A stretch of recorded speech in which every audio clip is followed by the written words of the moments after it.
Di ba? This is your asset. This is your liability. Ano ito? Equity. No, gagaling mo mga MFI. Okay. So, ang karaniwang stable na negosyo, ang sabi sa business, sa finance, ang ratio ng liability to equity is what? 1:10. 1:10. So, ibig sabihin, kung ang liability mo, no, is, kung ang equity mo, piso,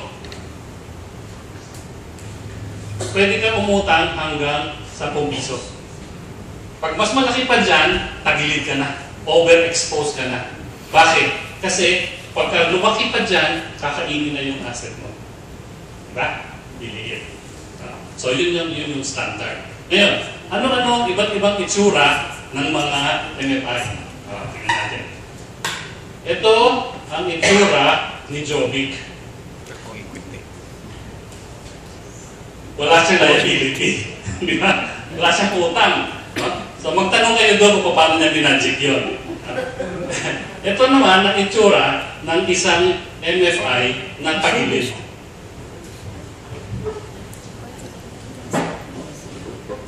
Sorry. Ganun kalaki yung liability, ganun kaliit yung equity. Di ba? So, ang nipis-nipis nung kapital niya, ang laki-laki ng utang niya. Anong problema doon? Darating ang panahon, pag hindi na siya nakabayad, no, dito sa liability niya, pag kinain na lahat ito, anong susunod na kainin? Itong kabila. Di ba? So, pagka nakain na lahat dyan, no, wala ka na. Sasama ka na. Di ba? So, the stability of the organization will depend on the balance of those three. No? So, bantayan natin mabuti. Ngayon, yung sinasabi natin kanina, yung reinvestment in clients. Excuse me, question. Yes, sir. Paano nangyari nung walang liability? Paano yung savings ng members? Good point. Good point. Actually, hindi walang liability si Jovic. Meron siyang liability, pero savings yung liability niya. Savings ng Hindi utang. Meron siyang liability, pero hindi utang. Kung hindi. But utang na in effect, pero actually savings ng members niya na pinaalagaan niya. So tama ka, good point. Sorry. Diba? So yun lang ang bantayan natin mabuti. So yung ano naman, yung net income, no? Sa pumupunta. Yung net income, di ba? Malaki yung kinita mo, no? Saan mo ngayon ilalagay yung net income mo? Gagastusin mo ba siya? Lalagay mo ba siya sa expense, no? Or lalagay mo ba siya sa equity para lumaki lalo yung yumaman ka lalo, maging mas stable? Or ibabalik mo ba sa iyong mga miyembro in terms of services? Those are your options, di ba? Sa Pinoy ka kasi, kaibahan ng Pinoy yung negosyante, tsaka negosyante in-check. Yung Pinoy, pag kumita, bili ng kotse. Yung in-check, pag kumita, invest ulit sa negosyo. No? So sa microfinance, since hindi naman natin binubulsa yung natin, yung kinikita natin, our option is, ilalagay mo ba sa equity or ibabalik mo in terms of services. So merong iba na invest na ibalik in services or apart from investing in services, they pay themselves in terms of benefits. 14th month, 15th month, 16th month, 18th month, meron po ganun.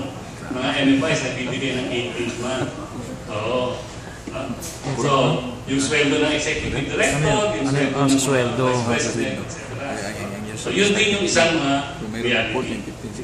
Hindi nga lumalaki yung equity, maganda nga yung equity, pero mas malaki yung napupunta dun sa benefits ng individuals at commensurate ba o hindi dun sa benefits na binibigay sa mga clients. So, yun lang po yung reality ng microfinance operation. So, yung sagot din nyo kanina, saan ba napupunta yung pera? So, it's also a question of balancing between the stability of the organization and maintaining your staff.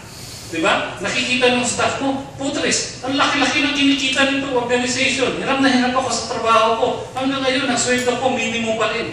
Diba? I am helping the poor, but I am more poor than the poor that I am helping. So you also have to balance in terms of providing some of the benefits to your staff. Alagaan mo dahil sila rin ay dapat makinabang. Pero to what extent, yan yung management governance issue. Tama na complain pa. Okay? Yun, simple sana. So, ngayon po, ang gusto ko lang gawin is to share with you itong nakaraang 6 na taon po na kami involved sa microfinance. Napakarami namin natutunan. Noong 2010, we had a conference that we call Main